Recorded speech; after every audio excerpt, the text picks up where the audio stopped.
Ассалаумағалейкум жігіттер. Сіздермен спорт мастер арнасы және де мен Нұрфат. Бүгінгі видеода мен сіздерге семіру жайында айтып өтетін боламын. Яғни семіру үшін не істеу керек?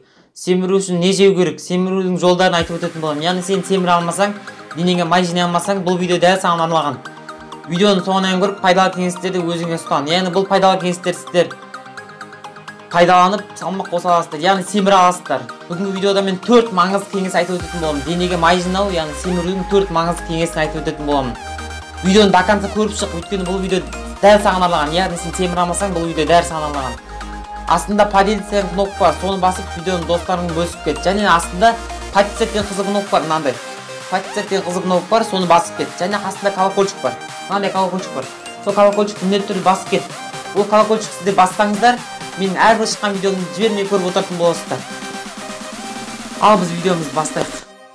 Достар, семіруге арналған бірінші кеңес ол сіздің күнделікті жеп жүрген тамағыңызға байланысты. Мысалы, сіз семіре алмай жүрсеңіз, күнделікті жеп жүрген тамағыңыздың калориясын көбейтуіңіз керек. Мысалы, айтып өтсем, азанда 1 жұмыртқа жесеңіз, енді 2 жұмыртқа жеңіз. Сол әрбір тамақтың калориясын көтеріп отыру керек, яғни көбейтіп отыру керек. Солай ал сіз өзіңіз жеп жүрген тамағыңыз қатты мән бермей, калориясына қатты мән бермей жүре берсеңіз, сіз семіре алмайсыз. Яғни денеңізге май жинай алмайсыз. Ал егер сіз әрбір жеп отырған тамағыңыздың калориясын күн сайын көбейтіп отырсаңыз, сіздің денеңізге жақсы май жиналады және жақсы масса қоса аласыз. Бұл кеңесті ұстаңыздар. Бұл өте маңызды кеңес. Достар, біздің екінші маңызды кеңес ол өзіңіздің тамақ ішетін уақытыңызды белгілеп қоюыңыз қажет. Мысалы, өзің денеңізді бір белгілі тамақ ішетін уақытта үйретуіңіз қажет. Ағза 2-3 сағат калория қабылдап отыру қажет. Әсіресе таңғы асты ұмытпауға тырысыңыздар.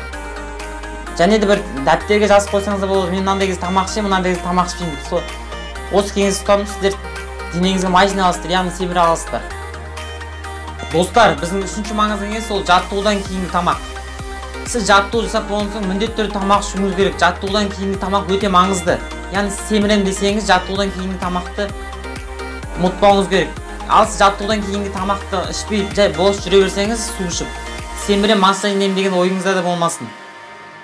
Жаттығу жасап болған соң, яғни ауыр жаттығудан шыққан соң, жарты сағат, 1 сағаттан соң міндетті түрде тамақ ішуіңіз керек. Сіз солай тамақ ішіп, күнде сол жаттығудан кейін тамақ ішіп жүрсеңіз, сізге денеңізге жақсы май жиналады және жақсы салмақ қосасыз, жақсы семіретін боласыз. Достар, біздің 4-ші ең маңызды кеңес ол жоғары калориялық тамақтар. Яғни салмақ қоса алмай жүрген арық жігіттерге, яғни семіре алмай жүрген жігіттерге жоғары калориялық тамақтарды көп жеу қажет. Мысалы, жоғары калориялық тамақтарды айтып өтсек, жұмыртқа, ет, жаңғақ, геркулес, кептірілген жемістер, осы тағамдар. Одан да көп тағамдар бар. Сурет мына жерден шығады.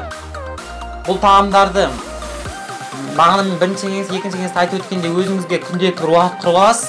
Сол уақытта жаттығуға дейін немесе жаттығудан кейін.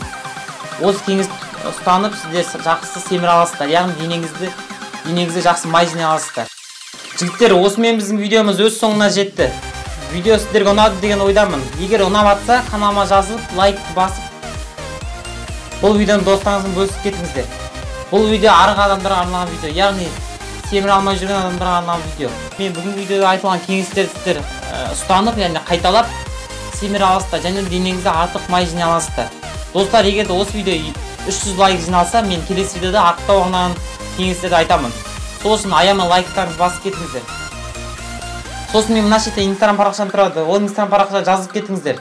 Мен ол Instagram парақшада қызықты посттар мен әртүрлі видеолармен бөлісіп отыратын боламын.